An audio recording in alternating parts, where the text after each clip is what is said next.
Bwana Yesu asifiwe, watoto na watumishi wa Mungu, na wasalimu nyote katika jina lake Yesu Kristo, mwana wa Mungu aliye hai. Ninamshukuru Mungu ambaye ametupa tena nafasi ya kukutana katika majira na nyakati hizi ambazo Bwana ametupa. Na ninapenda nikukaribishe tusikiliza ujumbe mfupi tu wa neno la Mungu kutoka kwenye kitabu kile cha Luka sura ile ya 9 na mstari ule wa 11. Neno la Mungu linasema hivi: na makutano walipojua, walimfuata akawakaribisha, akawa akisema nao habari za ufalme wa Mungu, akawaponya wale wenye haja ya kuponywa. Huyu alikuwa ni Yesu Kristo mwenyewe, mwana wa Mungu aliye hai, ambaye makutano walikuwa wakimtafuta. Na walipokuwa wakimtafuta, walikuwa wanamtafuta kwa sababu walikuwa na changamoto za namna mbalimbali. Na katika changamoto hizi walihitaji utatuzi wa mambo mbalimbali, na wakamwendea. Biblia inasema na makutano walipojua wakamfuata. Mungu ametoa nafasi kwa watu mbalimbali kufuatwa ambao ni watumishi wake, kwa sababu ana jambo la kipekee ambalo ameliweka ndani ya hao watumishi, ameliweka ndani ya hao watu.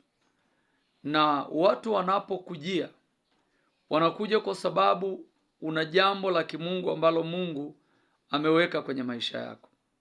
Kwa hiyo Mungu anapokupa nafasi, ni vyema ukaitumia kwa utukufu wake, wala usiitumie kujinufaisha. Na Mungu anatoa nafasi hizi kwa njia mbalimbali, na anatoa karama na vipawa kwa njia mbalimbali na kwa ngazi mbalimbali.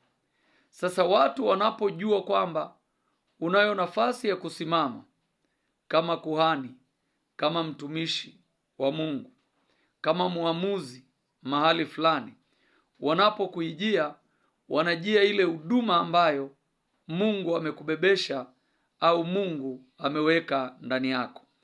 Asa hawa watu walikwenda kwa Yesu, na Yesu alichokifanya, aliwakaribisha. Maana yake alijua shida walionayo. Mungu anapotoa fursa na nafasi ya wewe kutumika kwa namna yoyote ile na kwa ngazi yoyote ile ya utumishi wa Mungu madhabahuni, aidha katika utumishi wa umma, maana yake ndani yako lazima ataweka roho ya ukarimu ya kuwapokea watu na kuwasikiliza. Biblia inaendelea kusema akawa akisema nao habari za ufalme wa Mungu. Kwa nini anasema nao habari za ufalme wa Mungu? Kwa sababu nyakati hizi watu walikuwa na kiu, na hata sasa watu wana kiu. Na ndio sababu watu wanaweza wakawa wanahangaika kutoka sehemu moja kwenda nyingine, wanatafuta utatuzi na majibu ya mambo yanayowasumbua. Lakini watu wanaweza wakawa na kiu za namna mbalimbali, ndani ya kanisa, ndani ya familia, na hata ndani ya nchi. Na hii kiu ndiyo inayowafanya watafute maji au watafute utatuzi wa kile ambacho kinawasumbua.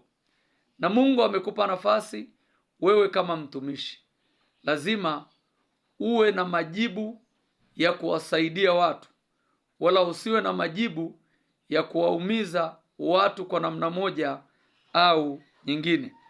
Biblia inasema akawa akisema nao habari za ufalme wa Mungu, na mwisho akawaponya wale wenye kuhitaji kuponywa.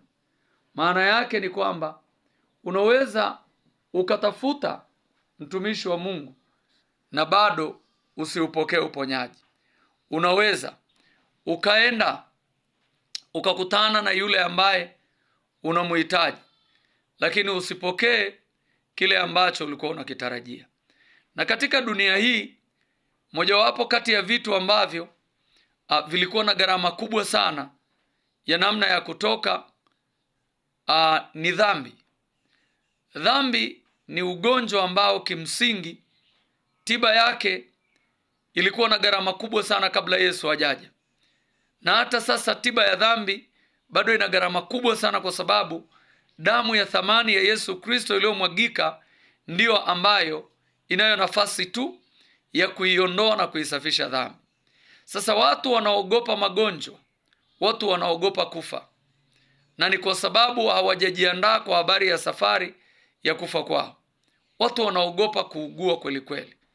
Ninachotaka kusema na wewe mwana wa Mungu, na kupitia ukurasa huu, cha kuogopa ni dhambi, kwa sababu dhambi inaweza ikakupeleka jehanamu, lakini kwa kila atakaye tubu, atakaye muamini Yesu, tiba ya dhambi ilipatikana pale msalabani. Dawa ya dhambi ilipatikana pale msalabani. Maana yake magonjwa yote yanayo tiba. Kama dhambi ilipatiwa tiba na aliyetoa tiba ni Yesu Kristo mwenyewe, Yesu anayo tiba ya ugonjwa ulio nao. Yesu anayo tiba ya changamoto unayoipitia. Yesu anayo tiba ya yale yote ambayo yanakusibu. Kwa hiyo una haja ya kuziogopa wala kukimbia changamoto ambazo unazo, aidha unakabiliana nazo. Badala yake zipeleke msalabani ambako kunayo tiba. Ugonjwa wa hatari sana ambao una uhakika wa kupoteza maisha ya mtu ni dhambi, lakini kila atakaye muamini Yesu akaokoka, dhambi ilipatiwa tiba kwa damu yake kumwagika pale msalabani. Ninachotaka kusema na wewe mwana wa Mungu, na wewe mtumishi wa Mungu, Biblia inasema akawaponya wale wenye haja ya kuponywa. Unaweza ukawa muumini mzuri, unahudhuria katika nyumba za ibada, lakini unahudhuria kisheria tu. Bado haja ya kuponywa changamoto ulionayo kutoka moyoni kwako ikawa ni vigumu. Yuko Mungu anayetusaidia. Iko damu ya Yesu Kristo ambayo inaondoa uovu, inasafisha na kuondoa hizo dhambi. Magonjwa ulio nayo yote yanayo tiba ukimwamini Yesu. Biblia inasema katika Warumi 10:10, kwa maana kwa moyo mtu huamini hata kupata haki, na kwa kinywa ukiri hata kupata wokovu. Kwa hiyo ukimwamini Yesu kutoka moyoni mwako, ukamkiri kuwa Bwana na Mwokozi wa maisha yako, uwe na uhakika kwamba utapata wokovu na utaponywa yale ambayo yamekuwa yakikutesa. Kwa hiyo hautahudhuria tena katika nyumba za ibada kwa utaratibu ambao umekuwa umejiwekea au mmejiwekea. Badala yake utaenda kumwabudu Mungu katika roho na kweli, na Mungu akubariki. Amen.